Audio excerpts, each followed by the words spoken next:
Hey, welcome back, Paulies Sleepers fans. It's been a while. It is the off season, so there hasn't been a whole lot to report. But I had an epiphany last night, and I want to talk to you today about one Andrew Luck, our Indianapolis Colts starting quarterback for 2018. More on that in a minute. Little housekeeping here. I wanted to let you all know a little bit more about the new format this year. This year we will be doing the podcast weekly with Justin Kelly on his Juice in the Morning podcast, which is a very growing podcast here in Indianapolis. He covers all types of subjects, from beer to conspiracy theories to what's trending to things you hate. Very, very funny podcast, and he's had some great guests on there. Last year we did a fantasy football special in the month of November every week, and it was very popular. I believe one or two of his episodes that we did were a couple of the best episodes he ever did as far as viewership. So this year we decided to do it all year. We are also expanding to this year talking about your season-long leagues, and that's what I will be concentrating on this year. Last year, the team of myself and Jeremy Miller and Jackson Mears just did DraftKings. So this year, the way it's going to be split up is Jackson and Jeremy are going to focus on DraftKings. We're going to do a podcast in the middle of the week, so you have plenty of time to set your lineups, to pick up your waiver wire guys. We'll give you trade targets for your season-long leagues, guys to drop, guys to pick up. That's what I'm going to focus on.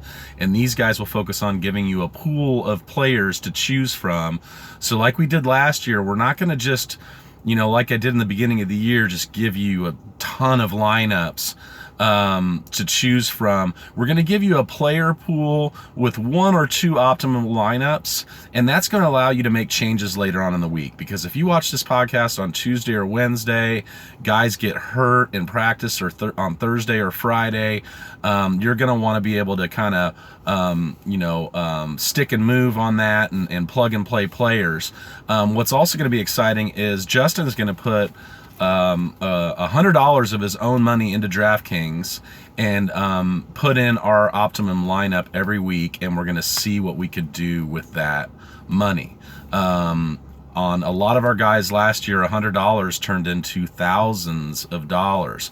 Myself, I think I finished the year up like $600 or $700, but that's nothing to sneeze at.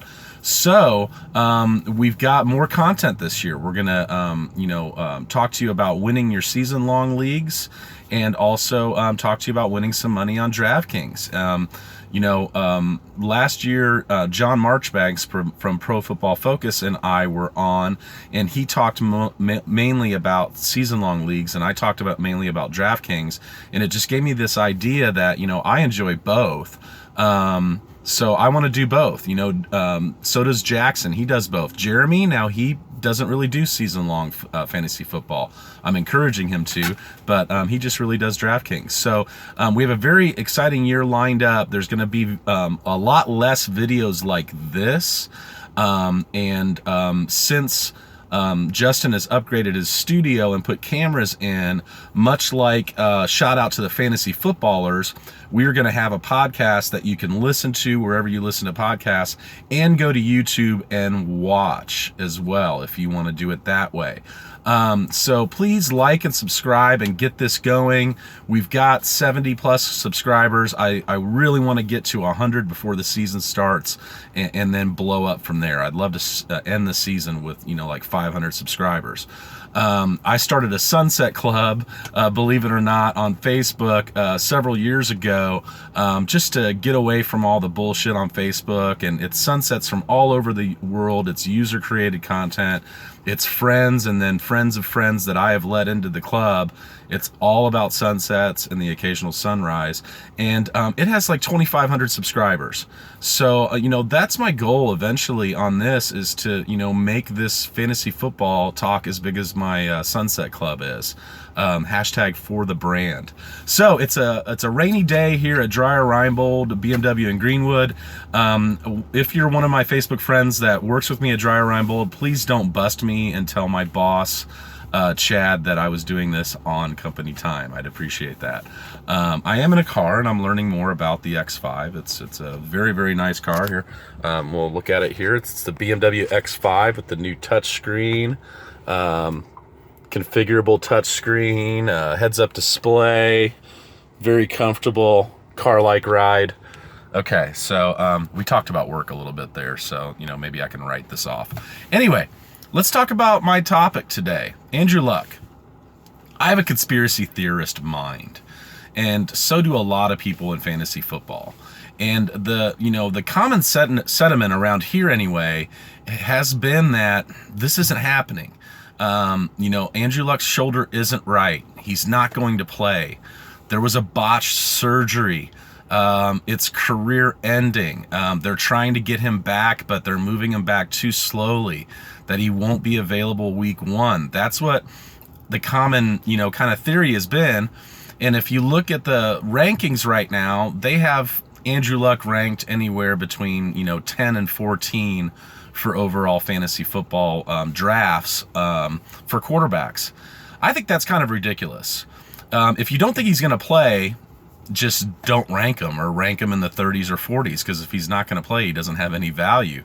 But if he does play, he's not going to be between a 10 and 14 quarterback. He's going to be a, number 4, number 5, number 6 quarterback, maybe even a lot better, but at least in the top 10. Right now, I have Andrew Luck ranked around number 6, behind Aaron Rodgers, Russell Wilson, Cam Newton, Drew Brees, and maybe that's it. I might have him like 5 or 6. But anyway, this is where I think his value lies, and I want to think positive here that he's going to play. So let's look at the whole situation. Let's rewind back to 3 years ago when he hurt his shoulder, when they should have done the surgery. They decided to forego surgery, and he played for 2 years with this injury. The one good thing that we can extrapolate from this is if you look at his stats for the 2 years after he was hurt to the 3 or 4 years before he was hurt, they're nearly identical. So if Andrew Luck gets on the field, we know what to expect from Andrew Luck, which is elite production. Number 2 is they rushed him back too early last year. He obviously wasn't ready to go. He has now admitted that the soreness that shut him down before the season last year was really pain. Now, they were confident that he could come back. That's why they kept him off the PUP list. They were hoping he could come back. They kept thinking he could come back, but really he just wasn't ready. This year they have attacked it completely differently. They're bringing him along with a much tighter regimen. He started throwing smaller balls, which I really criticized, but I kind of see why he did it, because it's a little easier to get his throwing motion on a lighter weight, smaller ball. He has now moved up to the Duke, the regular, NFL size football, and he's been throwing now on occasion 2 or 3 times for up to 20 or 25 times for up to 20 yards. That's it. Their kind of way that they're going to do this forward is they're going to look at it like a game week. He's going to have a few days off. He's going to ramp up in practice through a day where he has no snap count, and he's going to throw as much as he wants to. And then to replicating a game day where he throws 30 to 50 times, and then lather, rinse, and repeat back to a few days of not throwing and amping it back up into practice. I really like their idea of starting now with replicating a week and how a week goes in the NFL to get his arm back to where they want it to be. So instead of being a conspiracy theorist and assuming the worst, let's assume the best. And this is the epiphany I had last night. This career-ending injury to an elite, generational, young talent is literally unprecedented. It doesn't happen.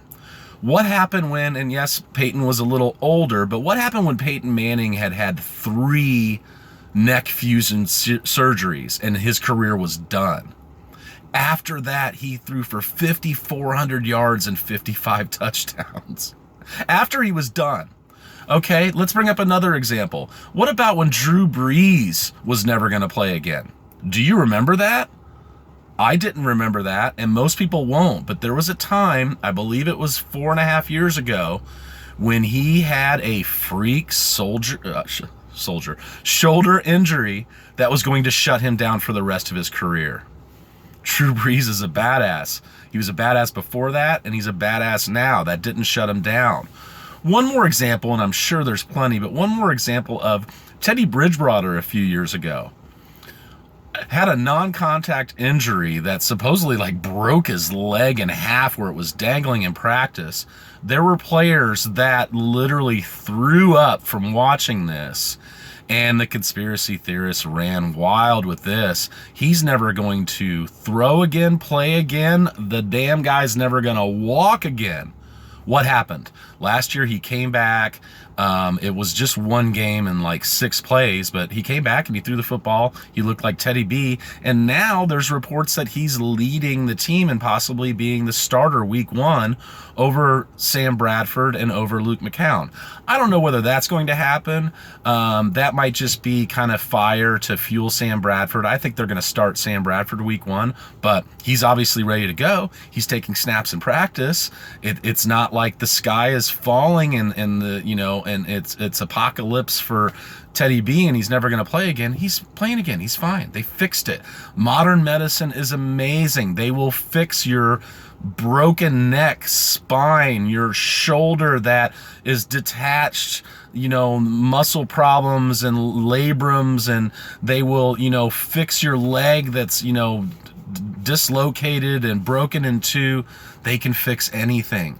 Andrew Luck is going to be fine, and we know from past performances, going back to when he started week 1 of his rookie year, that he is an amazing talent. So this is what I'm going to say. My theory is to draft a really good quarterback early, which is not what most of the experts tell you to do, but I tell people to do this because that way you don't have to draft a backup. You don't have to stream the position. You can use your waiver wire pickups to get position players like running backs and wide receivers. If you're streaming quarterbacks and tight ends all the time, guess what? You miss out on guys like Alvin Kamara and Juju Smith-Schuster and Evan Ingram, guys that can win you your league. So you don't want to stream. So this is what I'm saying with Andrew Luck. He's one of those guys that normally you could draft and not have to worry about drafting a backup. But in this case, draft Andrew Luck and then draft a backup later in drafts. Big Ben, Phillip Rivers, Matthew Stafford, Kirk Cousins has been slipping late in drafts. These are guys that can take over if I'm wrong and Andrew Luck isn't ready to go week 1 or doesn't play that much this year. These are guys that could come in and be phenomenal in late round bargains. Or, you know, if Andrew Luck is fine, then they're trade bait. Or you keep him until Andrew Luck's had his bye week and then look to move them to a team that doesn't have a good quarterback. So I think there's tons of value in Luck. And as a result of that, a ton of value in T.Y. Hilton and whoever we think is going to be the number 2. I'm not sure right now if it's Chester Rogers or Ryan Grant or Deion Kane, their rookie. My guess would be Ryan Grant is going to be the slot, and Chester Rogers or Deion Kane is going to be the number 2. And all these guys are going to be draftable along with Jack Doyle. I'm not too worried about Ebron. He's going to steal some targets and some red zones, but I think Jack Doyle is going to be a great pickup because he's going like in the 9, 10, 11 range. He's going really late. And then we're going to talk about this more in the future, but I think Nyheim Hines is going to be the running back to own in that offense. Not Marlon Mack, not Robert Turbin, not Jordan Wilkins, not any of those guys. I mean, I think those guys can all have value. I don't like Mack as early as he's being drafted, but I love Nyheim Hines. as a late pick because they're using him like New Orleans used Alvin Kamara last year, returning kicks, lining up wide, lining in the slot, lining up behind the quarterback. They're using him like a move running back, and I think he might be out there a lot, even if Mack or Turbin or Jordan Wilkins are the primary backs and out there, I think he'll be out there a lot more than what we're expecting. This guy was faster than Saquon Barkley in the draft. He was a wide receiver that moved to running back at North Carolina State, so he could do it all. So I wanted to plant the seed on him too. But I'm going to wrap it up here. We're at about 15 minutes. Right now, it's the middle to late June. I think it's like June 20th. Until further notice, if you're drafting early, go ahead and pick up Andrew Luck. We're going to do a podcast on the 1st of August that's going to just talk about drafting this year, and I will go into more depth, and by then training camp will have started, and hopefully he's throwing, and hopefully I'm right. At this point, I would rather project him to play and hope to God that I'm right than project him to not play and hope to God I'm wrong. I'm a Colts fan, first and foremost, before all this fantasy stuff. All right? So God bless. Tell your friends, subscribe, hit the bell, all that fun stuff. And I'm going to go try to sell a car even though it's raining cats and dogs. And you guys have a great day too. Thanks. Bye.